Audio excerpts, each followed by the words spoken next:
Today we're going to be looking at two problems in force oscillations with damping. The first problem has to do with the seismograph.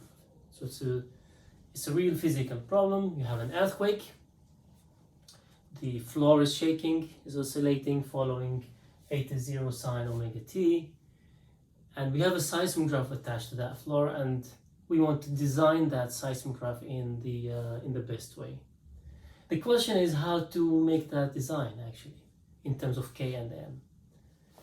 Now, you might think that this is something different, but at the end of the day, you see that we always end up with the same set of equations that we know how to solve. So the whole challenge is to be able to translate this physical problem into the mathematical description that we know how to solve. So what is meant by a most sensitive seismograph, the ideal seismograph? Ideally, we want to have large amplitudes, okay, in the seismograph. That would make it more sensitive. So in solving this, if you think of the position of that mass, so if you want to describe the position at any moment in time, and we can describe that by some amplitude, at the end of the day, we want to find the maximum amplitude that we can achieve by changing K and M following or based on this specific earthquake. All right, so let's get started. As always, we have assumptions to make at the beginning, and we assume that the spring is ideal. This is an important assumption because otherwise we can't use Hooke's law. So the spring is ideal, it's massless, and the damping, which we consider in this problem, is proportional to the velocity. It doesn't have to be like that, but in this problem we make that assumption, and it's completely valid. Okay, so next we want to have a sketch of the problem, and we want to try to describe this mass, the moving mass, from some reference point, which is not moving with the floor. You can take any point. It's quite convenient to think of just the floor just before it started to move, or any other point, okay, which is simply not moving in space. So if this is y, if this is the floor, which is moving with eta, so eta equals some eta 0 sine omega t, the spring is here, and the mass is here. The mass would be at some ym, but we know also this is the length given by L0, and that ym is changing based on the interplay of forces between the spring force, that forced oscillation, and gravity. Okay, so the next step would be to write down make a force diagram, and then we write down the Newton's second law. So let's make a force diagram. This is the mass. We have mg, so we have the gravitational force downwards. We have a spring force. And we have a friction, resistive force. These are the three forces that are acting upon the spring. So now we can write down the Newton's second law.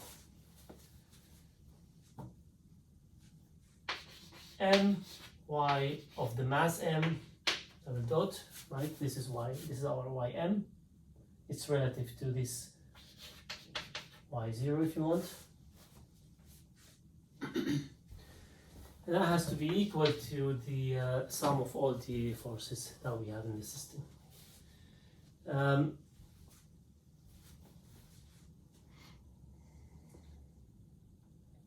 I can write down the, let's start with the resistive force. So we have minus V y dot m. We have also the spring force. Now the way I define it, it would be with a plus here. If I write down that is step length L minus the extension, which would be ym minus that eta. So we have ym minus eta. And finally we have a minus mg equals, minus mg.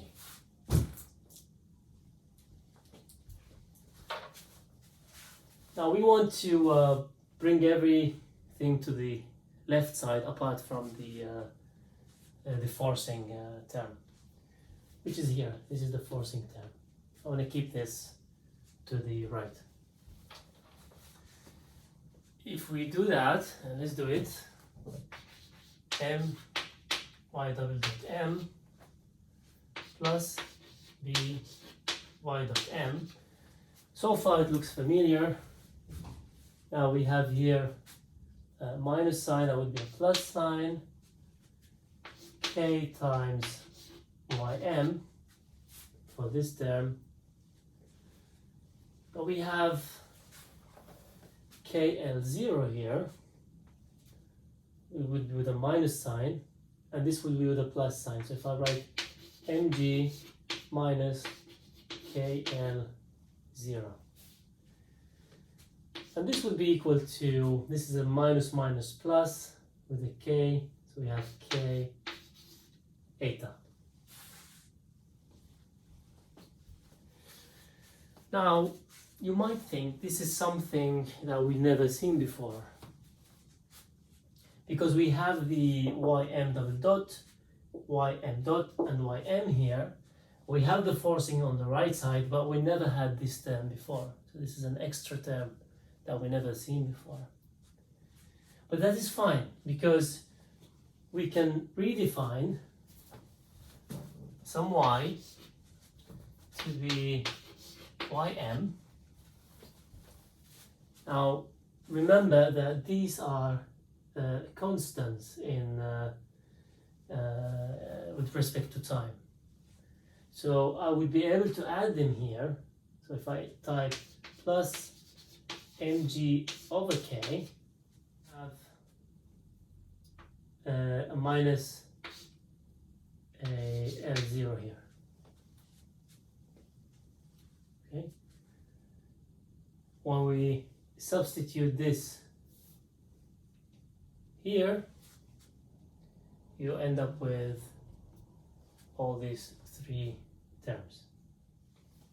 So instead of ym, now I can write m y double dot, where the second derivative has only ym double dot, right? So we lose this part. So this is fine. The same thing here with the first derivative. And here we will simply have k y. Okay? All right, and this is equal to k eta. I can already divide by m here.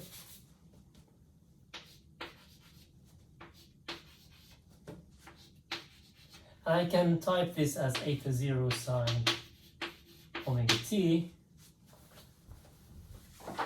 And to make things easier, as always, I'll take this as gamma, this as omega 0 squared or omega s squared, whatever you like.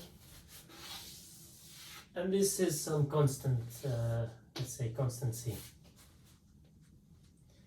Now if I do it this way, what you see now is you have something that we've solved in the past.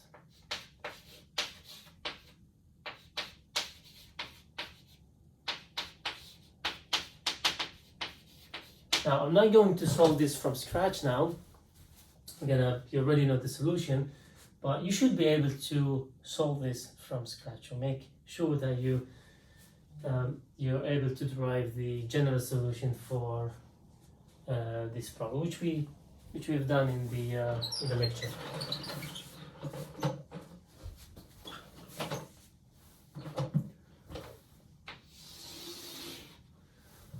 Okay, so what is the general solution? General solution would be in the form for y of t equals to some amplitude a sine, now we have omega t minus delta, and we use this as a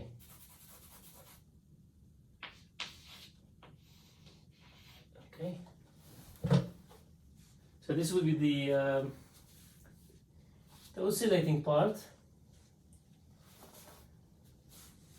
and we'll have a second part. I've used here b. So we have a plus b e2 minus gamma over 2t. This is the decaying part due to the damping. And here we have a cosine omega prime t plus phi. This is the most general solution of this problem.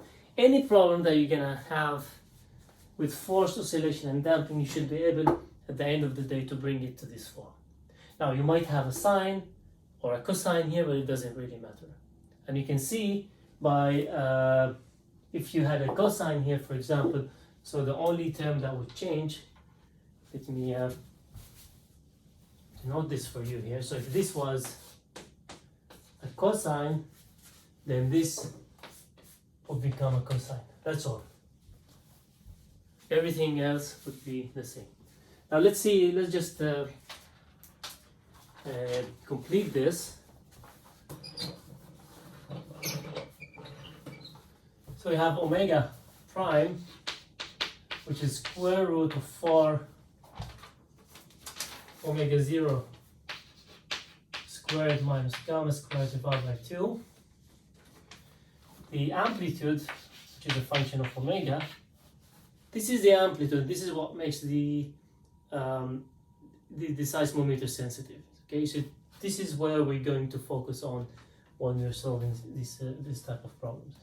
That would be equal to the constant c that we defined, divided by square root of omega 0 squared minus omega squared, all squared plus gamma omega squared. And we know delta, right, tangent delta is gamma omega over omega 0 squared minus omega squared. We know all constants here apart from 2, which is b and phi. Right, b and phi can be anything, and that depends on the initial conditions. So if I give you some initial conditions here, I tell you at time t equals 0, you find this at some position with some velocity, then you have 2 additional equations from the initial conditions, and then you can find b and phi. I'm not going to do this, but to finalize this problem, we said we want to have a sensitive seismometer. So what you want at the end of the day is to look at the amplitude A as a function of omega.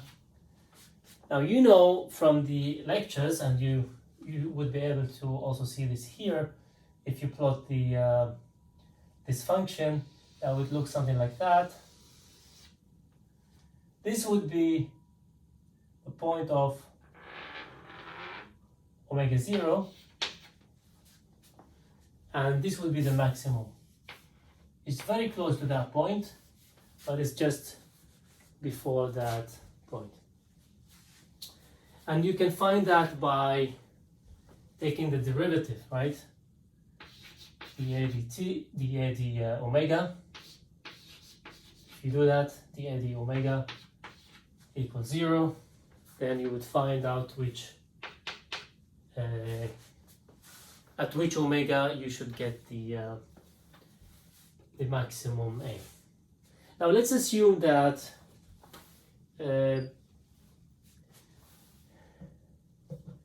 after enough time you get rid of this this damping, and you end up with only this thing here.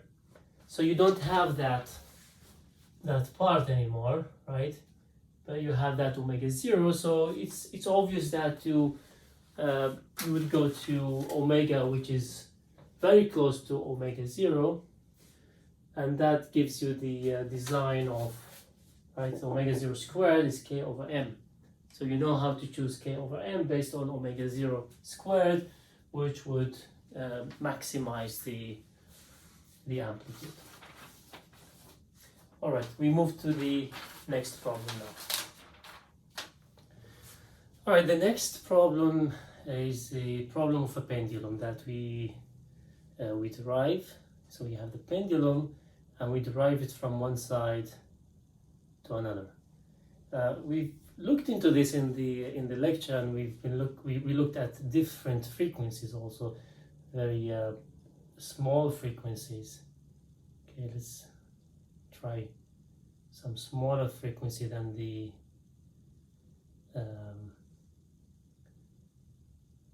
natural mode. And what you notice here, for example, if I do it slowly, it looks like if you continue that line of the string of the pendulum, it looks like as if this pendulum was simply attached from top there, and it's just going like that, right?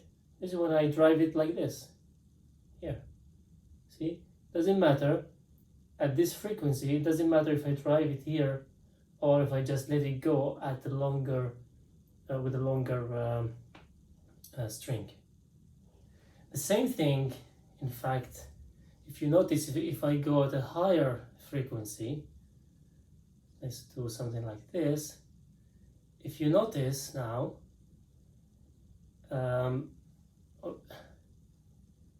the effective pendulum is somewhere here. It's just as if I would hold it here and it would go like that. Right, let's do that again.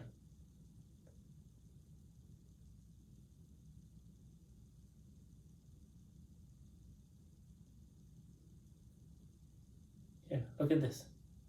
Right, it's like as if I just had the pendulum attached at this length. So the effective frequency is related to something which is with a pendulum with a shorter length. We want to understand this through this problem today. So we have the pendulum, and we drive it from one side to another. And as always, the first step is we look at the assumptions. And normally with the pendulum, we talk about small angles. Small angles means that the tension would be equal to the gravitational force. And sine theta would be simply theta. So this simplifies things and lets us solve the problem analytically. If you notice, we have a sine here, and the problem is with damping, so you would expect to have the exact same equations at the end of the day as we had in the previous problem, and therefore also the same type of result. So the solution of the mathematical problem would be basically the same solution. Okay. So let's start with having a force diagram. And the same as we did before, we look at some, we want to follow the movement of the mass at any moment in time. So we want some reference point. So this would be the x equals 0.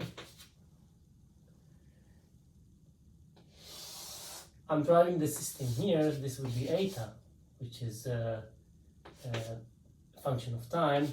Eta 0 sine omega t.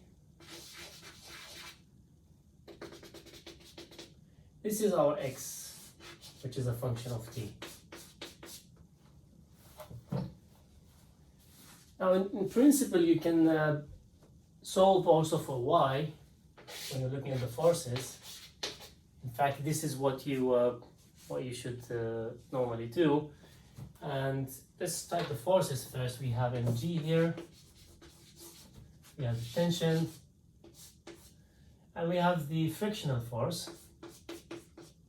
But the frictional force is always in the opposite direction to the movement, to the velocity. So from the y direction, if we now type the total forces in the y direction, it's t.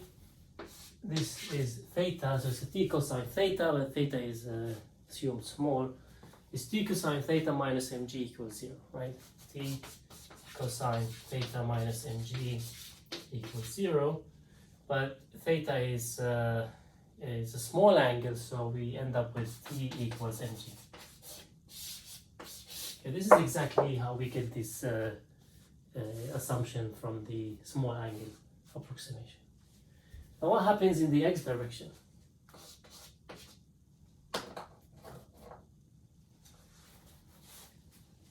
Now in the x direction we have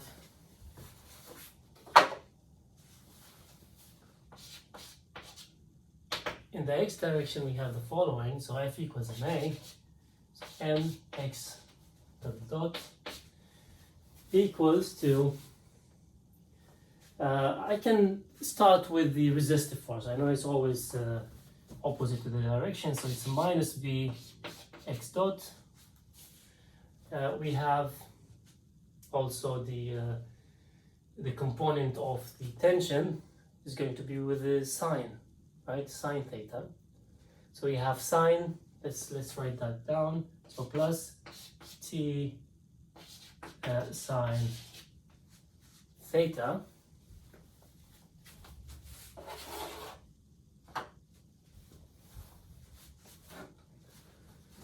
So far it looks like a very different equation from what we had before, but it's in fact the same thing. So now we can write mx double dot equals to minus b x dot plus t is mg. And sine theta is, you can see here, sine theta is this divided by that. And this part here is xt minus eta. So it's x minus eta divided by the length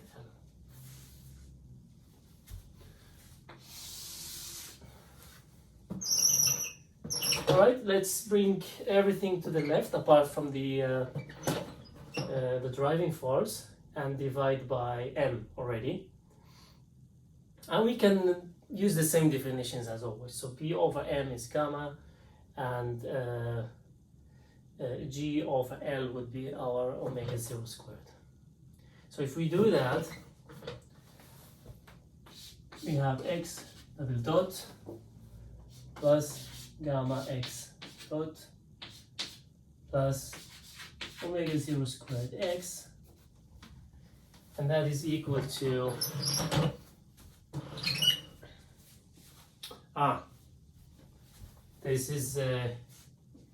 this is a minus, right? This is in that direction, right? So it should be minus t sine theta. Please correct that. It should be minus here. There's a minus here. Okay, now it should be fine. Now it's with a plus sign here. And on the right side we have minus minus, so we give us we have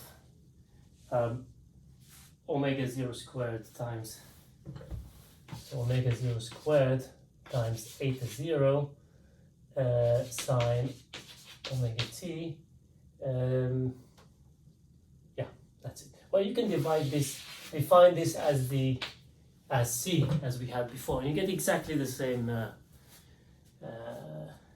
equation. So the solution, the general solution is the same solution. I'm gonna write it down now again for a reason, and I'm gonna write the solution also in a little bit more detail to understand the effective pendulum that I was discussing at the beginning of the description of this problem. Okay, so let's write down the general solution with xt. That would be a of omega.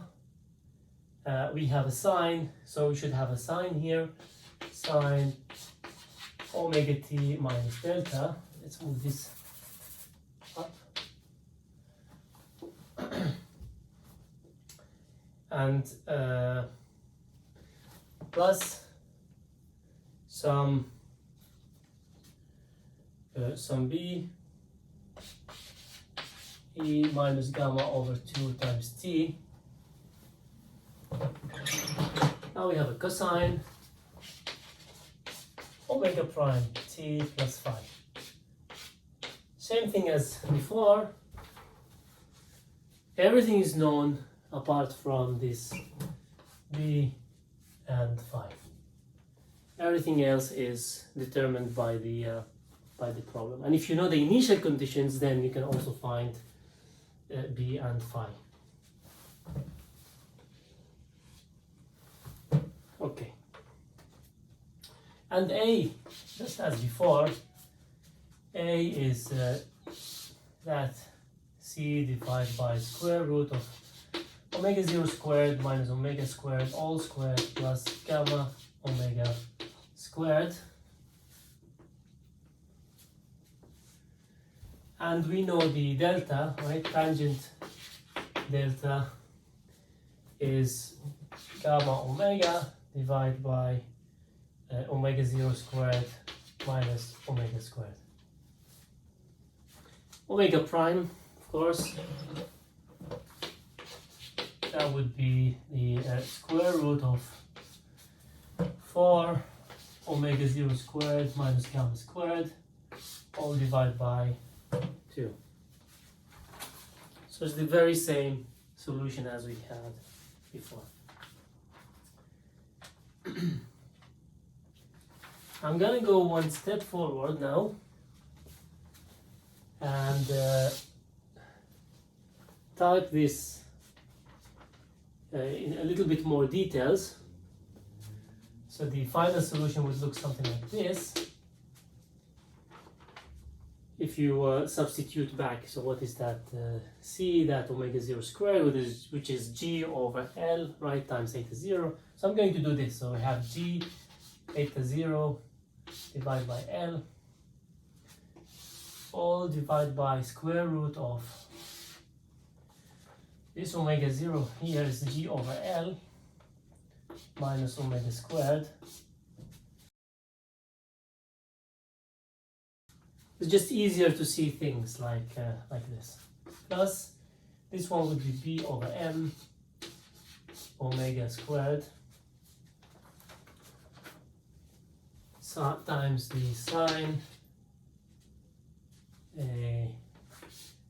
omega t minus delta plus the other term, which is b t minus gamma over 2 times t. I'm going to leave this term as is, so just to complete it, I have a cosine omega prime t plus phi.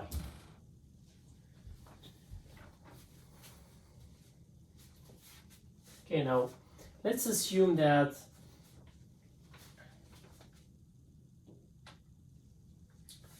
initially what you would expect to have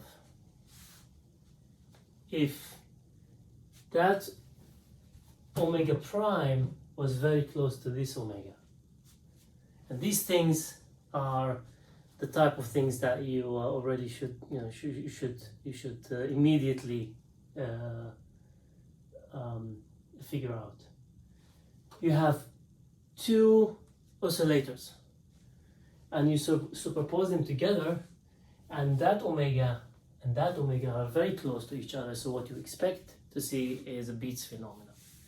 This is the first thing that needs to come into your mind. And if you're asked to do that, then you can take the next step and show actually that you would have, by adding these together, you would have two terms, one with a that would describe the envelope of this the period of the beats. So you should be able to derive this. But let's think that we wait enough time and this term is no longer there. So you basically, let me show it here. So this term is no longer there, and you basically end up with this term. Now let's look at this a little bit, and I want you to work this out also. I start with omega, and if that omega is smaller than the natural frequency, smaller than G over L, okay, let me write it here. So you start with an omega which is smaller than G over L, smaller than the natural frequency of the pendulum. What you notice is that this would be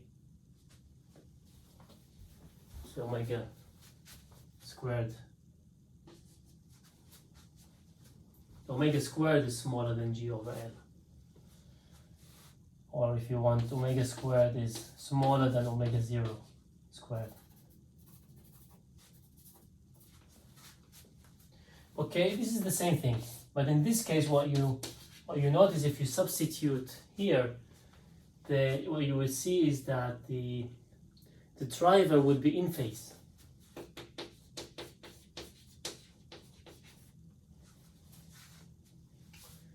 The driver would be in phase, but not only that, the effective frequency of the pendulum would become different, would become as if the pendulum was longer. And this is something that I would like you to look into and conclude. In other words, if I have the pendulum here and I'm driving it, well, let me start with omega equals omega 0. Okay, this is omega equals omega 0. This is the frequency, this is the resonance case, right? So now I know that I need to start with something which is with a frequency which is smaller than that. If I do frequency smaller than that,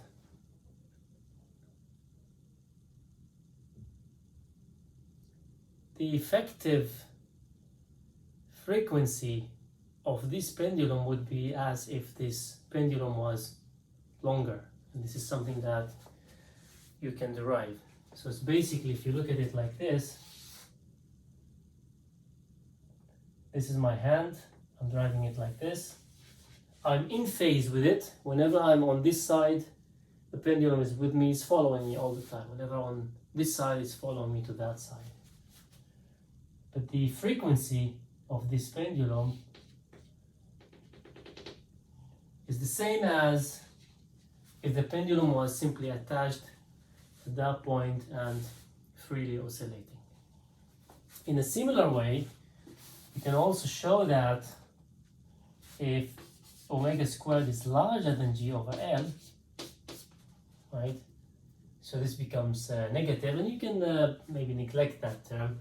So the xt here, the sign would turn, and you'd have out of phase. And this is what you see here. When the frequency was higher, this is a higher frequency. Let me do it a little bit slower. Okay, here we go. Okay, you see, it's the effective length is this. It's almost as if it was attached at this point. So if you want to draw that, now you would think of something like this. The driver, my hand, is always out of phase with the, right? This is the driver. And it's out of phase with the mass. So the effective frequency would be as if the pendulum started from that point and it's oscillating about that point. So this would be the effective length. And in this case, this would be the effective length. So the frequency here would be higher, the frequency here would be lower. All right, that's it.